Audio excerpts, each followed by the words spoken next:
enchanteurs, ravie de vous retrouver sur ma chaîne Inspiration Enchantée pour la guidance de la semaine du 1er au 7 novembre. Mais avant toute chose, n'oubliez pas de partager, de liker, de vous abonner à ma chaîne, de vous abonner pourquoi pas à mon compte Instagram et à ma page Facebook. Les liens sont en barre de description et toujours en barre de description, vous avez les coordonnées avec lesquelles vous pouvez me joindre si vous désirez une guidance personnalisée avec moi. Je vous invite à aller visionner les guidances du mois de novembre signe par signe. Elles sont en ligne depuis quelques jours. Allez, que nous réserve ce début de mois? Que nous réserve cette semaine du 1er au 7 novembre? Que nous réserve-t-elle? Quelle est son énergie en début de semaine? Quelle est l'énergie en début de semaine? Le défi auquel elle va nous confronter cette semaine, quel est-il?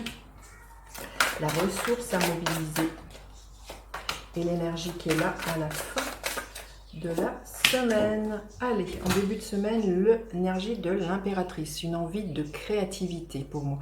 L'idée de porter quelque chose, peut-être un projet d'enfant, certes, mais pas que. Il y a vraiment l'idée de porter d'autres projets, l'idée d'être à l'écoute de son monde que l'on porte en soi, le monde des idées. Peut-être qu'il y a une question pour certains d'un travail d'écriture, un travail artistique, de peindre, de cuisiner. L'impératrice nous parle de ça, de s'exprimer.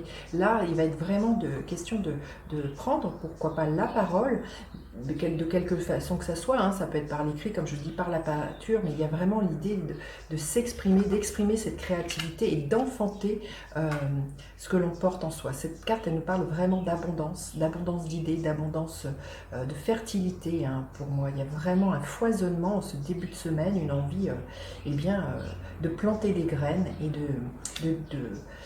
d'être dans les plaisirs. Cette carte, elle est rattachée à Vénus, donc vraiment Vénus, c'est vraiment tout ce qui est plaisir d'essence. Donc il y a vraiment peut-être un retour aussi à quelque chose de très maternel envers soi-même, très maternant, de s'envelopper, de beaucoup de douceur, hein. Il y a vraiment quelque chose de cet ordre-là, d'être une mère pour soi, hein. Le défi de cette semaine, l'énergie de l'étoile, de ne pas perdre confiance en soi et peut-être aussi de ne pas trop s'éparpiller. Là, il y a vraiment beaucoup un foisonnement d'idées, un foisonnement de créativité. Et là, tout l'enjeu, ça va être vraiment de se tenir à une ou deux choses bien précises pour finir par les aboutir. Le défi de l'étoile, ça serait vraiment d'en faire trop, de trop s'éparpiller et de ne rien finir. Donc voilà, c'est vraiment de se tenir à une ou deux choses. Et là, ce que j'entends, c'est faut pas courir deux lièvres à la fois. Il y a vraiment quelque chose comme ça avec le défi qui est là pour nous. Et c'est surtout de ne pas perdre confiance dans toute cette créativité qui est là, de se dire qu'on va vraiment réussir à implanter les projets que l'on porte en soi. La ressource à mobiliser, c'est l'énergie de la lune. C'est de se dire que tout est cyclique, tout a un temps ou de maturation, que là, il est temps peut-être de planter les graines, mais la récolte n'est pas pour tout de suite. L'énergie de la lune nous connecte vraiment à ça et c'est aussi d'aller puiser au plus profond de soi toute cette créativité, hein. Ces trois cartes pour moi sont très très yin, donc il y a vraiment à faire la part belle à toute son imagination, son inspiration, à se connecter à ses profondeurs, à faire ressurgir aussi, pourquoi pas, ces peurs là, hein, qui sont là, à les mettre en lumière. Il y a peut-être quelque chose à éclairer. En tout cas, vous voyez, la lune nous parle d'enfanter quelque chose. Donc ça peut être enfanter un projet, mais ce que je sens aussi, un projet d'enfant aussi, mais ça peut être aussi enfanter de soi-même. Il y a quelque chose peut-être de soi-même à exprimer, à oser révéler cette semaine. Et l'énergie qui est là à la fin de la semaine.